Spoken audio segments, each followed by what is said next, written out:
자, 로마서 8장 26절 제가 읽어드리겠습니다. 이와 같이라고 됐죠. 이와 같이 그러면 위에 쭉 어떤 말을 했다는 뜻이겠죠. 그걸 받아서 이어서 얘기합니다. 이와 같이 성령도 우리의 연약함을 도우시나니. 성령도 우리의 연약함을 도우시나니. 오늘 나눌 게 이 말씀이에요. 우리의 연약함이라는 게 그럼 뭘까? 성령의 도움을 받아야만 되는 우리의 연약함은 무엇일까? 우리가 마땅히 기도할 바를 알지 못하나 왜 기도할 바를 우리는 알지 못할까? 오직 성령이 말할 수 없는 탕식으로 우리를 위하여 친히 간구하시느니라. 아멘. 자, 전에 한번 삼위일체 한번 할 때 제가 나눈 적 있죠. 삼위 하나님 중 성부와 성자와 성령 하나님이 계시는데 우리를 위해서 기도하는 분이라고 성경에 기록된 게 딱 두 구절 나와요. 바로 이 구절, 성령이 우리를 위해서 친히 간구하신다라는 말씀과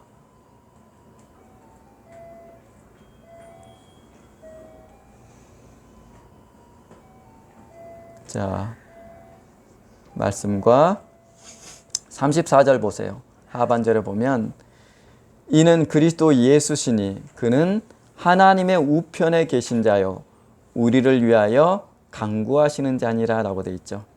그렇죠? 성령과 성자 예수님이 우리를 위해서 기도하시는 분이라고 성경에 딱 두 군데 기록되어 있어요. 그러니까 기도하지 않는 분은 성부 하나님 한 분밖에 없다라고 제가 말씀드린 적 있죠. 자, 여기 보면 나와요. 그 중에 한 분이 성령 하나님이 기도하신다는 거예요, 우리를. 자, 보십시다. 자, 지난주 말씀을 염두에 두시고, 자, 로마서는 여러분 알다시피 편지예요, 편지. 그러니까 그냥 글이에요. 일정한 맥락을 가진 글. 그래서 쭉 읽어보면 여러분들이 한 구절만 지나치게 들여다보면 이게 뭔 말이야 라고 굉장히 어렵지만 그냥 편지라 생각보다 어렵지 않아요. 문맥을 따라서 쭉 읽어보면 그 한 구절의 의미가 어떤 의미인지 생각보다 쉽게 알 수 있어요. 별로 어렵지 않아요. 그냥 우리가 말하듯 그냥 생각해 보면 돼요. 자, 지난주 생각해 보면서 이제 오늘 말씀 나눠봅시다. 자, 지난주 신문에 이런 기사가 났어요. 자, 어느 극지방에 인류의 지식 체계를 보관할 만한 데이터 센터를 만든다고 신문이 났더라고요. 왜 그런지 아시겠죠? 인류의 최후의 날을 대비해서 그런 거래요. 환경 재앙이든 핵전쟁이든 그것을 대비해서 인류의 지식 체계를 남겨놓겠다라는 것이에요. 근데 이런 뉴스는 과거에도 많이 있었어요. 왜냐하면 식물 종자 같은 거 있죠. 자, 인류 최후의 날을 위해서 종자도 노아의 방주처럼 만들어가지고 이미 보관하고 있어요. 그건 우리나라도 마찬가지예요. 신문에서 봤는데 속리산인가 어딘가에 우리나라 자생 식물들을 그런 것들로 인해서 인류 최후 날을 위해서 보관한다고 그래요. 자, 이런 기사 보면 어떤 생각 드세요? 인간은 스스로 멸망할 것이라는 걸 스스로 알고 있다라는 것이에요. 그것이 환경으로 인해서건 핵전쟁으로 인해서건 인간은 이미 앞으로 어떻게 될지 인류가 어떤 종말을 만나게 될지 스스로 알고 있어요. 왜냐하면 이미 인간이 연구해 놓은 학문 체계가 인간이 어떤 본성을 지니고 있는지 이미 다 말해 놨어요. 인간이 어떤 본성을 지니고 있는지.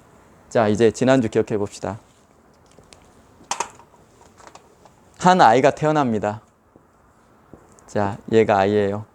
자, 이 아이를 성경적으로 설명해 봅시다. 어떤 상태로 이 아이가 태어납니까? 자, 지난주에 썼죠. 첫 번째,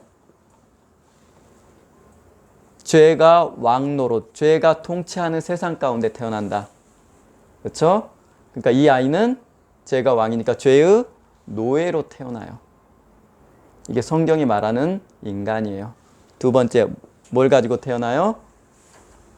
사망이라는 형벌로서의 죄책을 가지고 태어난다 그랬죠.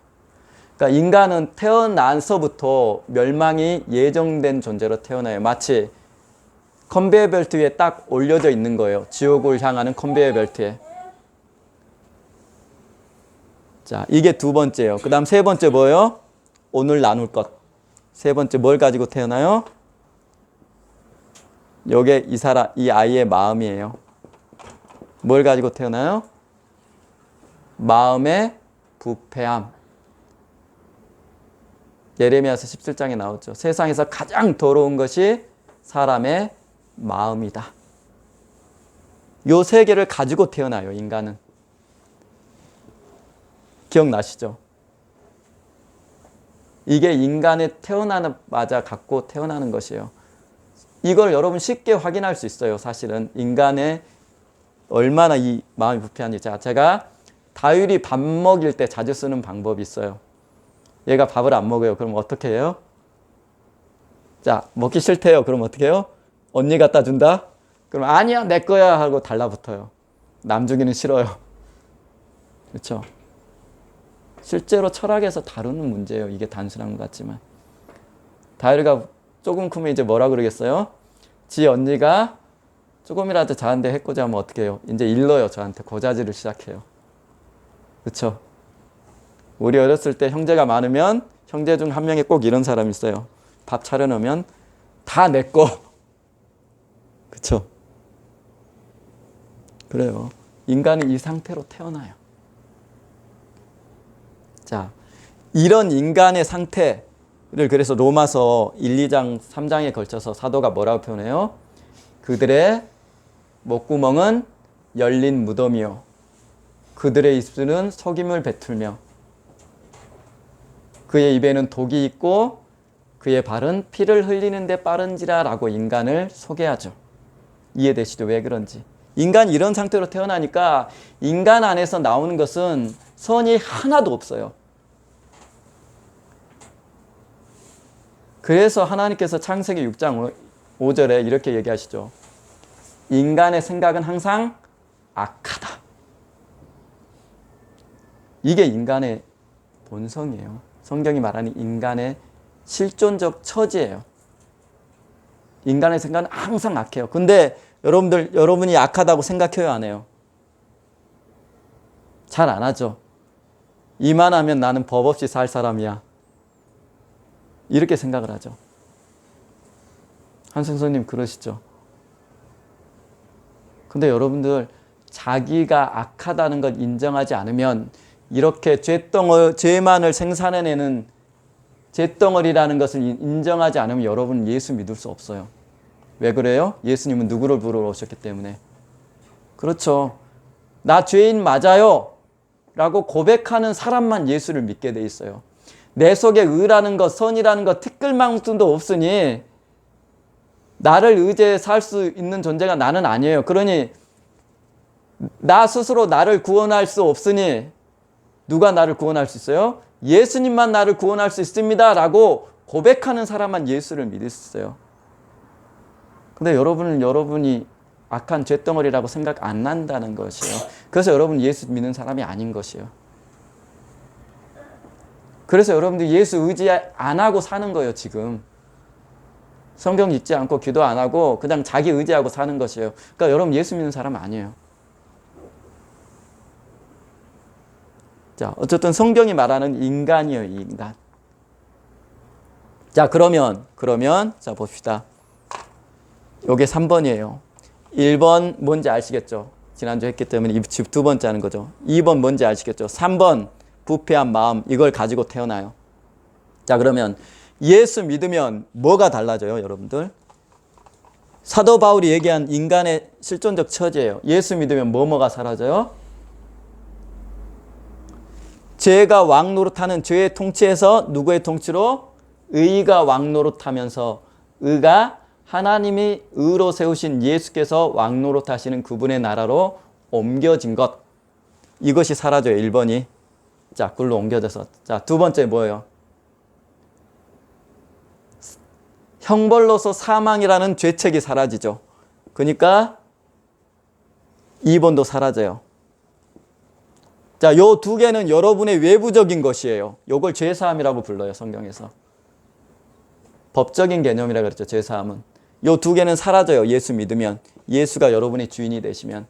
자, 세 번째, 요 부패한 마음은 어떻게 돼요? 어떻게 돼요? 여러분 마음은 썩어 있대요. 세상에서 가장 더러운 게 인간의 마음이래요. 그래서 과거에 제가 명심보감에 나오는 한 구절 암송해 드린 적 있죠. 기억나세요? 개선편에 나와요. 일일 불념선이면 제약이 개작이니라 라는 말을 저는 어렸을 때 배웠어요. 하루라도 선을 생각지 않으면 악이 저절로 나는 게 인간이란 뜻이에요. 이미 옛날 사람도 안다는 거예요. 인간의 본성이 어떤지. 자, 뭐예요? 부패한 마음. 요건 어떻게 돼요? 예수 믿으면. 여기 완전히 순백색이 돼서 죄 안 짓게 돼요? 여러분의 경험을 한번 말해보세요. 어때요? 아니죠. 그렇죠. 그럼 어떤 상태가 돼요? 여기는 이 안에 예수 이름과 성령께서 좌정하시면서 여러분의 마음을 통치하기 시작하는 게 달라진 거예요. 이게 믿지 않는 사람과 다른 점이에요. 자, 여기까지 이해되시죠? 그런데 성령은 여러분을 강제로 너 이렇게 저렇게 하신다고 그랬어요? 안 한다고 그랬어요? 성령은 결코 그렇게 하지 않으세요. 그분은 항상 뭘 통해서 일하신다고요? 순종. 여러분 스스로 하나님의 말씀에 순종할 때 그것을 통해서 예수님의 말씀을 통해서 여러분의 마음을 이렇게 다스리시는 것이에요. 결코 강제하지 않으세요. 여러분이 성경 안 읽는다고 성경 읽으라고 억지로 목덜미 끌고 질질 끌고 다니시지 않는다라는 것이에요. 이 두 가지를 없애주신 하나님의 은혜가 동기가 되어서 여러분들이 스스로 하나님의 말씀에 순종하지 않는 한 성령은 여러분 안에서 어떤 일도 행하지 않으세요. 그러니까 성령 앞에 무릎 꿇고 자기를 내어주는 역할은 여러분 스스로 하셔야 돼요. 이거는 여러분의 협력이 필요해요. 요 두 개는 여러분의 협력이 전혀 필요가 없어요. 하지만 요거는 여러분 스스로 성경 읽고 기도하고 자신을 하나님의 말씀 앞에 내어놓지 않으면 어떤 일도 하나님이 여러분한테 행하지 않으세요. 강제하지 않으신다라는 뜻이에요. 그런데 어떻게 돼요? 여러분 안에는 하나님의 말씀을 순순히 그 통치를 받으려고 해요, 안 해요? 성령이 여러분 안에 왔지만 여러분의 부패한 본성은 이분의 통치를 순순히 순종하려고 해요, 안 해요? 안 한다라는 뜻이에요. 그걸 사도가 뭐라고 불렀어요? 자, 이제 보십시다. 성경 보세요. 로마서. 지금부터 이제 오늘 메인이에요. 로마서 보십시다. 7장.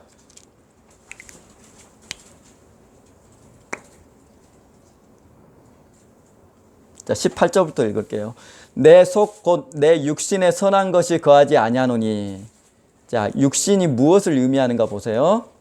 자, 육신. 원함은 내게 있으나 하나님 말씀대로 살고는 싶으나 그렇게 돼요, 안 돼요? 안 되더라라는 것이에요.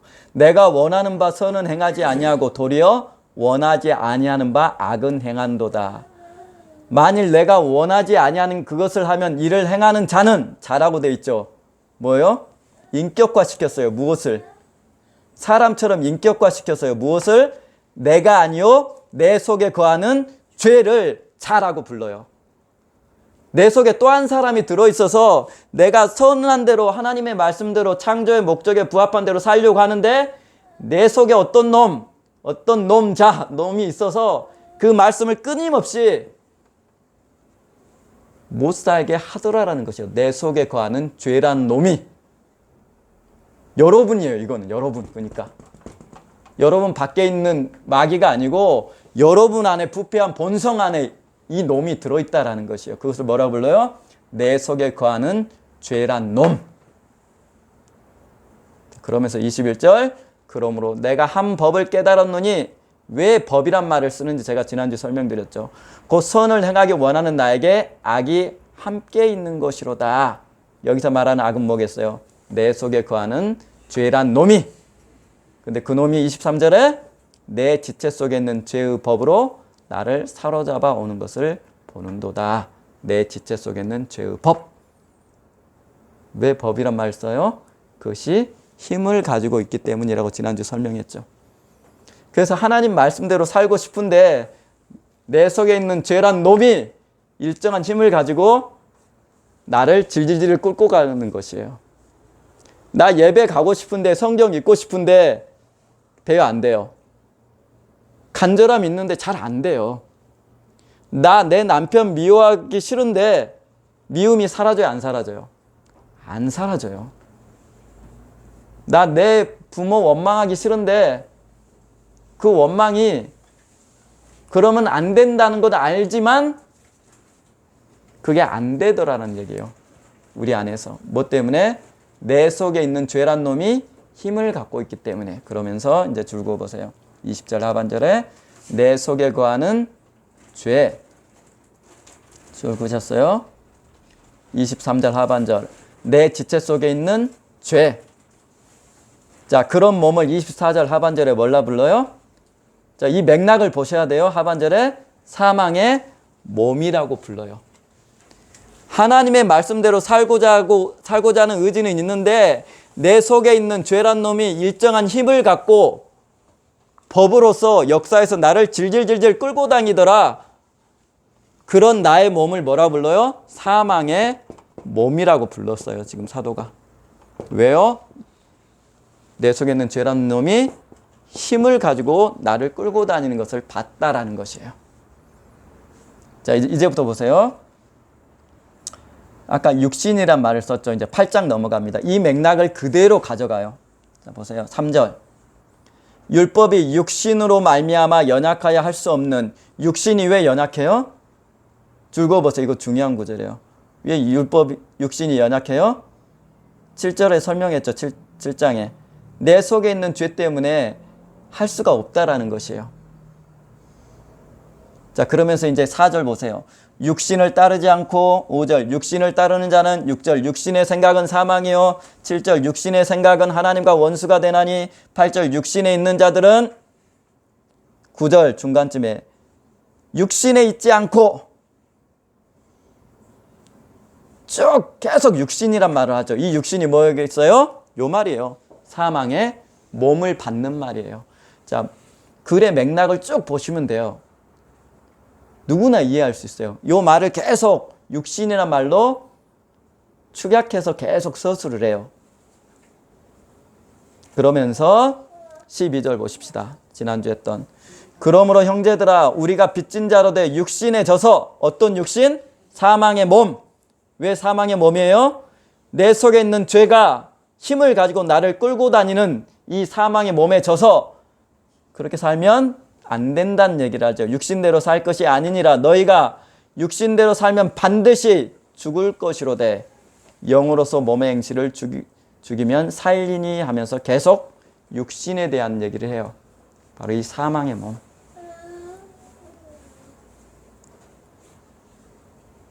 자,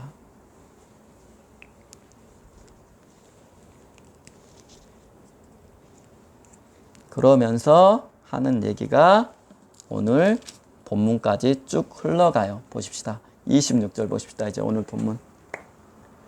이와 같이 성령도 우리의 연약함을 도우시나니 라고 돼 있죠. 자, 이 맥락 안에서 이 구절을 보시면 돼요. 자, 성령도 우리의 연약함을 도우신다. 우리의 연약함이 뭐예요, 그럼? 뭐가 생략된 말 같아요? 연약함 앞에?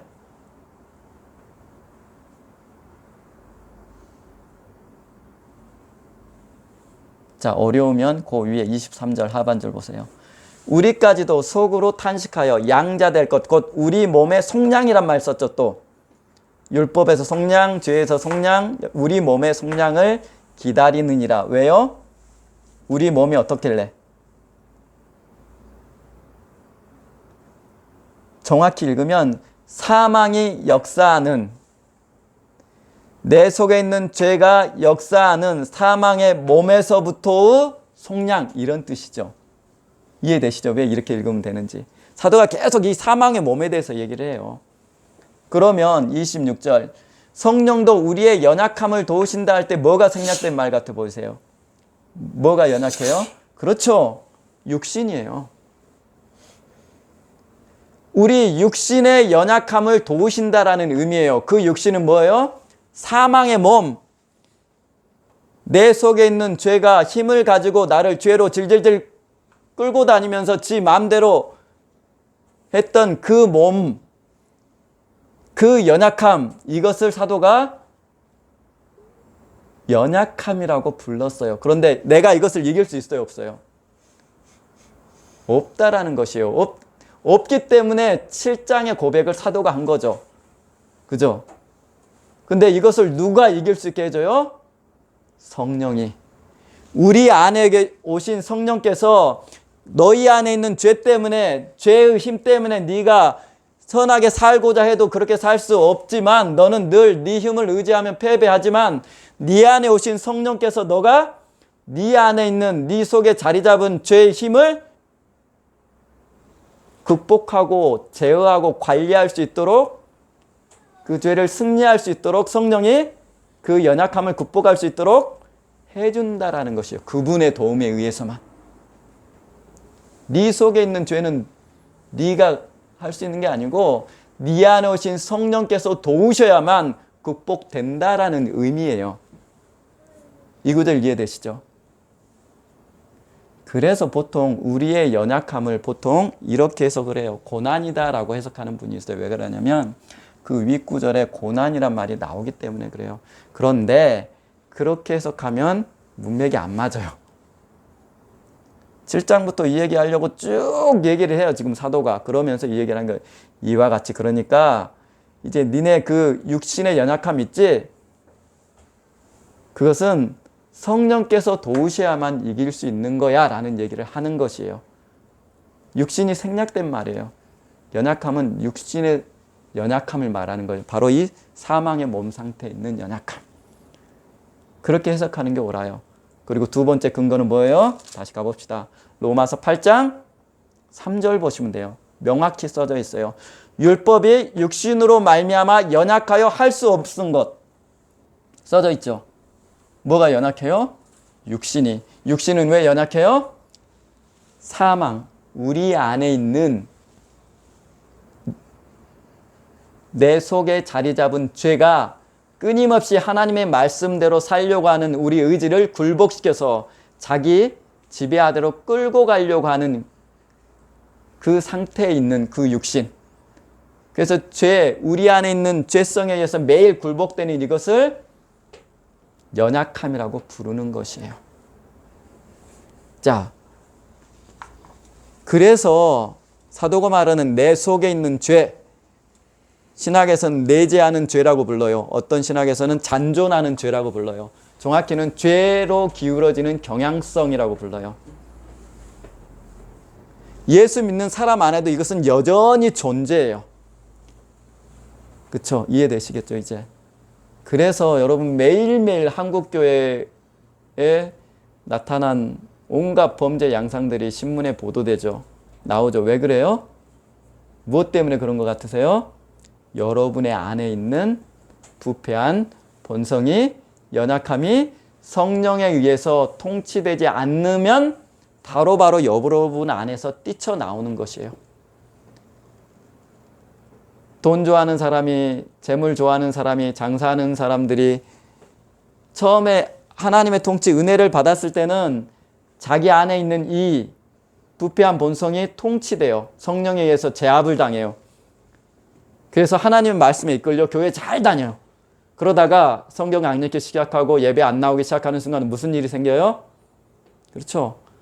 하나님께 불순종하기 시작하는 순간부터 어떤 일이 생겨요? 그렇죠. 여러분 안에 있는 죄성이 하나님을 거역하면서 다시 돈 좋아하는 쪽으로 여러분을 끌고 가는 것이에요. 이해되시죠? 그리스도인들이 타락하는 것은 그래서 자기 안에 있는 이 내지 않은 죄, 잔존하는 죄, 내 속에 자리 잡은 부패한 본성 때문에 타락하는 것이에요. 그래서 루터 칼빈이 그 유명한 말을 했어요. 진짜 신앙인들의 가장 큰 대적은 누구예요? 마귀예요? 귀신이에요? 아니에요. 누구예요? 여러분 자신이에요. 여러분 자신이에요. 여러분 자신. 여러분 안에 남아있는 죄로 기울어지는 이 경향성, 부패한 본성, 요게 여러분의 적이에요. 그래서 예수 믿어도 은혜 충만하지 않으면 바로 신앙에서 미끄러지는 거예요. 여러분 안에 있어요. 여러분이 적이에요. 그래서 어떤 교회에서 뭐 귀신 탓하고 마귀 탓하는데 귀신 마귀 탓 아니에요. 마귀는 여러분한테 권세가 없어요. 왜? 아까 1번이 삭제됐다 그랬죠. 사망이 삭제됐기 때문에 마귀는 권세가 없어요. 그런데 어떤 권세로 여러분을 다 해요? 속임. 여러분을 속여서 자기 페이스로 끌고 갈 뿐이지 마귀는 원래 권세가 없어요. 근데 이 속아 넘어가는 요소가 어디에 있어요? 여러분 안에 있어요. 여러분 안에. 자, 그래서 사도들이 늘 경고하는 게 뭐예요? 땅에 있는 지체를 죽이라. 사도 베드로가 했던 얘기죠. 갈라디아서는 뭐라 그래요? 사도가 육신의 소욕이라는 것은 분명히 성령을 거스린다라고 얘기를 하죠. 그렇죠? 야고보는 뭐라 그래요? 너희가 시험에 빠지는 이유는 무엇 때문에요? 자기 욕심에 끌려 미혹되는 것이다. 네가 문제야. 이 얘기하는 거예요, 지금. 네 안에 있는 부패한 본성 속에 있는 욕심이 너를 시험으로 끌고 간다는 것이에요. 네가 문제지 걔네가 문제가 아니야. 내 얘기를 사도 야고보도 해요. 모든 사도가 동일한 얘기를 해요. 땅에 있는 지체를 죽여라. 육신의 종형을 죽여라. 이것이 하나님을 대적하는 가장 강력한 적이에요. 여러분이에요. 이를 위해서 누가 오셨어요? 성령. 자, 여기 뭐가 생략됐다고요? 우리 육신의 연약함. 이 육신이 어떤 의미인지 알죠? 이제 육신을 따라는 망한다. 육신 따라다니면 망한다. 지금 사도가 계속 그 얘기하죠. 어떤 육신? 이해되겠죠? 죄의 법이 죄가 힘으로써 역사하는 여러분의 육신, 부패한 본성. 자, 우리의 육신의 연약함을 도우시는 성령. 그래서 성령이 여러분의 마음, 영에 오셔서 여러분의 마음을 지배할 수 있게끔 여러분이 해드려야 돼요. 그 방법이 성경 읽고 기도하고 말씀 보고 예배하는 것이에요. 그래야 여러분 영혼을 지킬 수 있어요. 그래서 제가 그 말씀 드렸죠. 기도하기 너무 싫을 때 있어요. 그건 누구나 똑같아요. 저도 마찬가지고 성경 보기 싫을 때 있어요. 밥 먹기 싫을 때 있죠. 그쵸? 만사 귀찮을 때 있죠. 그때 어떻게 하라 그랬어요? 억지로라도 읽으라고 제가 그랬어요. 왜? 여러분은 태생적으로 인간인 본성은 기도하기 싫은 게 정상이에요. 말씀 읽기 싫은 게 정상이에요. 다 집어치우고 낚시하는 게 편해요. 그죠? 그죠? 그러면 여러분 영혼을 잃게 돼요. 억지로 제가 읽으시고 억지로 무릎 꿇으시고 억지로 기도하라고 말씀드린 이유가 그거예요. 여러분의 마음에서 나는 대로 살면 여러분은 영원히 망하게 돼 있어요. 이것을 위해서 성령이 오셨다라는 것이에요. 그래서 우리를 다스리면서 오늘 본문 말씀, 이와 같이 성령도 우리 육신의 연약함을 도우시나니, 이렇게 읽으셔야 돼요. 우리는 마땅히 기도할 바를 알지 못하나 내 안에 수많은 갈등과 미움 때문에 끊임없이 패배해요. 하나님 말씀대로 사는 것을. 그러니까 탄식이 나는 것이에요. 정말 내가 비참한 사람이네. 근데 이길 힘이 없어요. 이럴 때 기도할 수가 없어요. 이때는 정말 숨이 막히죠. 이 경험 해보셨죠? 신앙생활 하신 분들 다 있어요. 신앙생활이 항상 좋지만은 않아요. 바닥을 길 때가 있어요. 이때는 진짜 기도가 한마디도 안 나와요. 그러면 우리는 마땅히 기도할 바를 알지 못할 때 그때 어떻게 해요? 성령이 말할 수 없는 탄식으로 우리를 하여 간구하시느라 어떻게 해요? 하나님을 붙들 수밖에 없어요. 하나님, 내 모습 이렇습니다. 내게 힘을 주옵소서. 부디 은혜로 나를 붙들어 주옵소서라고 하나님을 붙들어야 돼요. 그때. 그래야만 이 육신을 이길 수가 있어요.